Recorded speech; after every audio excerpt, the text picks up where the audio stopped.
அன்பான தேவனுடைய பிள்ளைகளே, இயேசு கிறிஸ்துவின் மட்டற்ற நாமத்தினாலே உங்களை வாழ்த்துகிறேன்.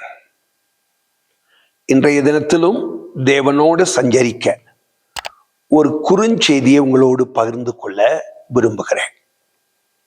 யோவான் 8:46 இயேசு கிறிஸ்து கேட்ட ஒரு அற்புதமான ஒரு கேள்வி.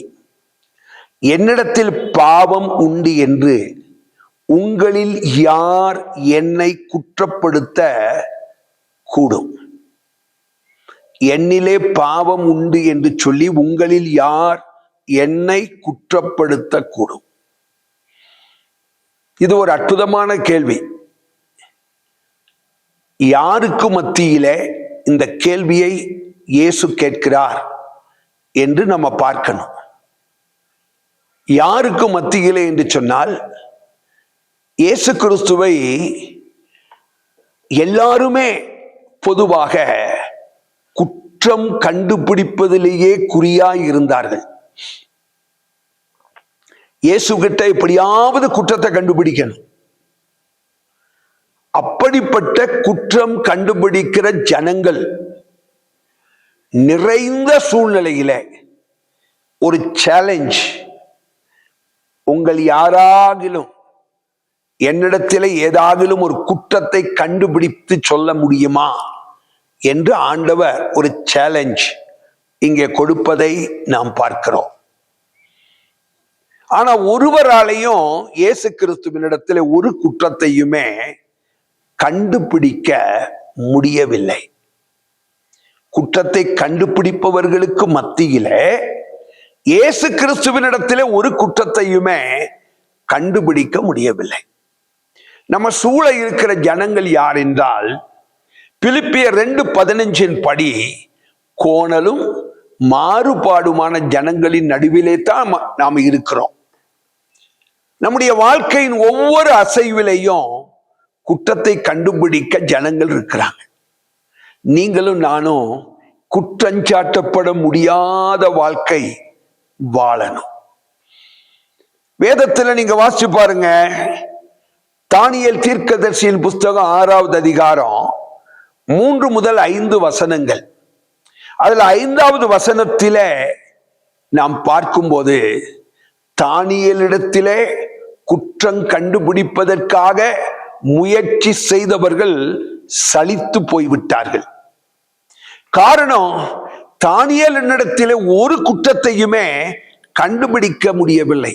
6வது அதிகாரம் 5வது வசனம் இவ்விதமாக சொல்லுகிறது, நாம் இந்த தானியேலை அவனுடைய தேவனை பற்றிய வேத விஷயத்திலே குற்றப்படுத்தும் முகாந்தரத்தை கண்டுபிடித்தால் ஒழிய அவனை வேறு ஒன்றிலும் குற்றப்படுத்தும் முகாந்தரத்தை கண்டுபிடிக்க முடியாது.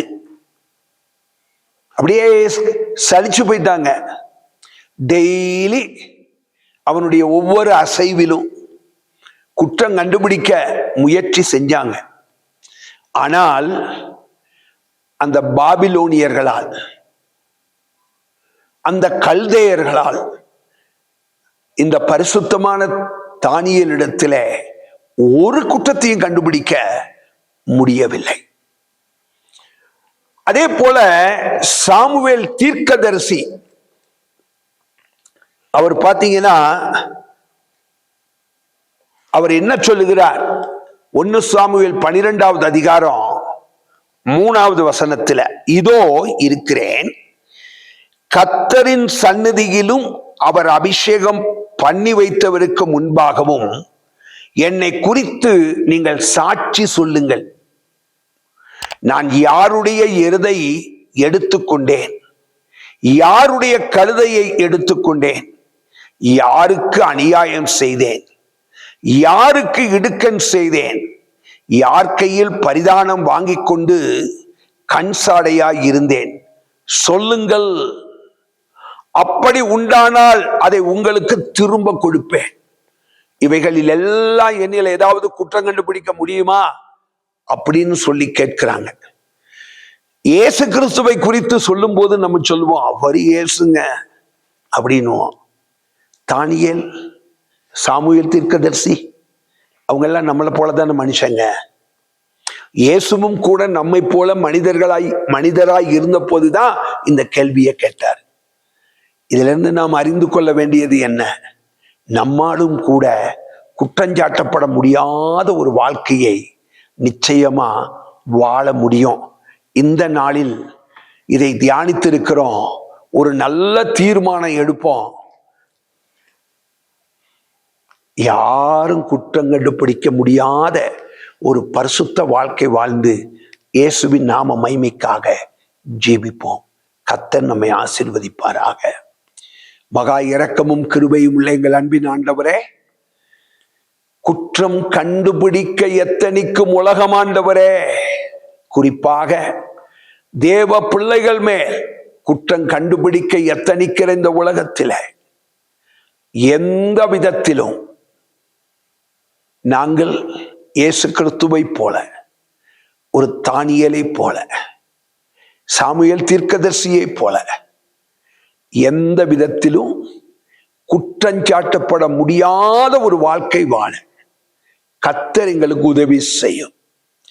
இந்த நாளில் அப்படிப்பட்ட தீர்மானம் செய்து வாழ்க்கையை பரிசுத்தமாய் ஆரம்பிக்கிற ஒரு நாளாக இந்த நாளை ஆசீர்வதித்து தாரும்.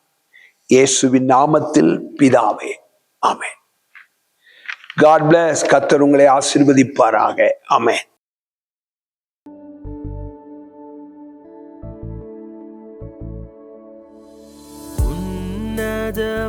உன்னதமானவரே, என் உறைவிடம் நீர்தானே. உன்னதமானவரே, என் உறைவிடம் நீர்தானே. உயர்த்துகிறேன், வாழ்த்துகிறேன், வணங்குகிறேன்.